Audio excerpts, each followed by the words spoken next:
বন্ধুরা, আমি রিয়ার আমার রান্নার রকমারি চ্যানেলে আর একটি পর্ব দেখার জন্য সবাইকে ওয়েলকাম জানাই। আমি তোমাদের সাথে পুজো স্পেশাল ছোলার ডালের মতিচুরের লাড্ডু রেসিপি শেয়ার করব, যেটা পুজোতে মাকে ভোগে বা দশমীর দিনে মাকে এই মতিচুরের লাড্ডু দিয়ে মিষ্টিমুখ করাতে পারো। একে শেষ পর্যন্ত দেখার অনুরোধ রইল।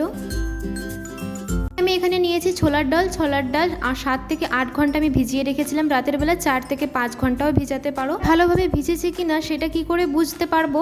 একটা ডালটাকে ভালো করে একটু চাপা দিলেই কিন্তু ভেঙে যাবে, তখনই বুঝবে ডালটা সম্পূর্ণভাবে তৈরি হয়ে গেছে। এবার ডালটাকে একটু মিক্সিতে ঘুরিয়ে নেব। এই যে একদম ভালোভাবে পেস্ট হয়ে গেছে। পেস্ট করার আগে কিন্তু ভালো করে ডালের থেকে জলটা ঝরিয়ে নিতে হবে। একদম জল হলে কিন্তু বড়া ভালো হবে না। এবার প্রথমে নিয়েছি কড়াইতে তেল, একদম চ্যাপটা করে যেমন আলুর চপ হয় সেইভাবেই হাতের চাপে একটু আমি ভেজে নেব।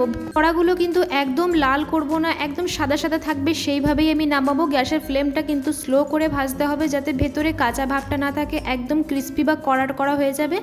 সেভাবেই কিন্তু আমি বড়াগুলো নামাবো। লাল হলে কিন্তু মতিচুরের লাড্ডু একদমই ভালো হবে না।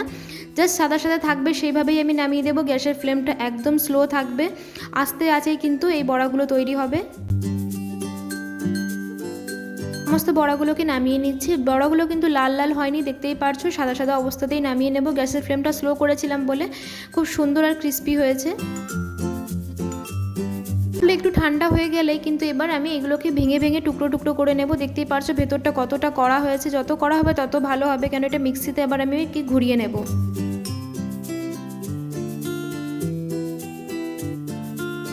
অল্প করে এবার মিক্সার জারে দিয়ে দিয়েছি। এই পেস্টটা কিন্তু খুবই মিহি হবে, যেন দানা একদমই না থাকে।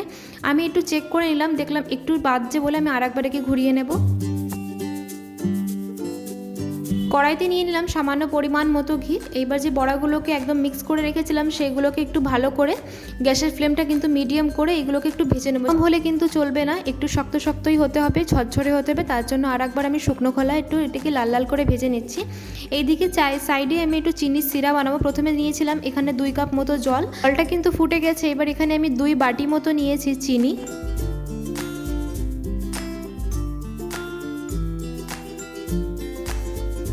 চিনির সিরাটাকে কন্টিনিউ নাড়তে তেলে থাকতে হবে, যতক্ষণ না চিনির থেকে আঠালো ভাবটা না আসছে ততক্ষণ আমি কি কন্টিনিউ গ্যাসের ফ্লেমটা হাই করে নাড়তে তেলে থাকবো। সিরাটা কিন্তু প্রায় হয়ে এসেছে, আঠালো ভাব চলে এসেছে। এবার দিয়ে দিয়েছি এমনিতে সামান্য পরিমাণ মতো একটু ফুড কালার, যাতে লাড্ডুগুলো দেখতে সুন্দর লাগে।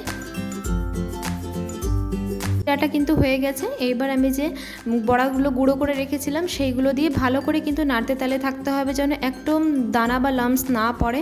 কন্টিনিউ নাড়তে তালে থাকতে হবে। আর এতে সামান্য পরিমাণ আমি একটু ঘি অ্যাড করেছিলাম। এই সাইডে একটু এলাচ থেতো করে দিয়ে দিলাম, যাতে গন্ধটা সুন্দর হয়।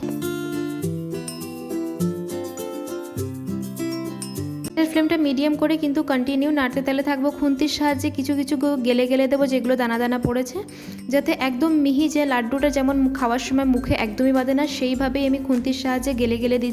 কিন্তু হয়ে গেছে। একটু সবার শেষে আমি একটু কাজুগুলোকে থেতো করে রেখেছিলাম, কাজুটা দিয়ে জাস্ট 1 মিনিট মতো একটু মিক্স করে এবার আমি কি নামিয়ে নেব।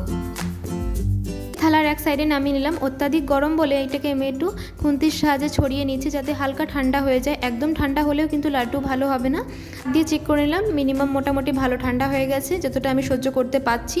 এবার আমি একটু সামান্য হাতে প্রেস দিয়ে যেভাবে লাড্ডু করা হয় সেভাবেই করে নেবো। বেশি ঠাসলেই কিন্তু লাড্ডু ভেঙে যেতে পারে, তার জন্য আলতো হাতে গোল করে নেব। আর সামান্য ডান হাত দিয়ে একটু প্রেস করে নিলাম। বেশি প্রেস করতে গেলে কিন্তু লাড্ডুগুলো ভেঙে যাবে। চলো একটা লাড্ডু তোমাদের আমি করে দেখাচ্ছি কতটা সুন্দর হয়েছে। সমস্ত লাড্ডু কিন্তু একই রকমভাবেই আমি গোল করে নিচ্ছি। মিষ্টি রেসিপি যদি তোমাদের ভালো লেগে থাকে প্লিজ একটি লাইক করে দেবে। তোমাদের একটি লাইকে কিন্তু আরও বেশিভাবে মোটিভেট হই। আমার রান্নার ভিডিওতে তোমরা হয়তো 2টো হাত দেখতে পারছো। হাত কিন্তু আমার বৌদির। আজকে লাড্ডু বানাতে আমরা 2জনেই লেগে পড়েছিলাম। সমস্ত লাড্ডুগুলো বানানো তৈরি হয়ে গেছে। এবার একে সুন্দর করে সার্ভ করে নিই। আমার সম্পূর্ণভাবে তৈরি হয়ে গেছে ছোলার ডালের মতিচুরের লাড্ডু। এই পুজোতে কিন্তু মাকে ভোগে বা দশমীর দিনকে মাকে মিষ্টিমুখও করাতে পারো। পুজোতে কিন্তু তোমরা অবশ্যই বাড়িতে একবার মতিচুরের লাড্ডু ট্রাই করো। আশা করি তোমাদের ভীষণ ভালো লাগবে। যারা রান্নার রকমারি চ্যানেলে প্রথমবার ভিজিট করেছো তাদের কাছে অনুরোধ রইল চ্যানেলটিকে সাবস্ক্রাইব করো আর পাশে থাকার জন্য পাশে থাকা বেল আইকনটিকে অবশ্যই প্রেস করে দেবে। নতুন একটি রেসিপি নিয়ে আবার দেখা হবে। সবাই ভালো থেকো, সুস্থ থেকো। আসি তাহলে, ধন্যবাদ।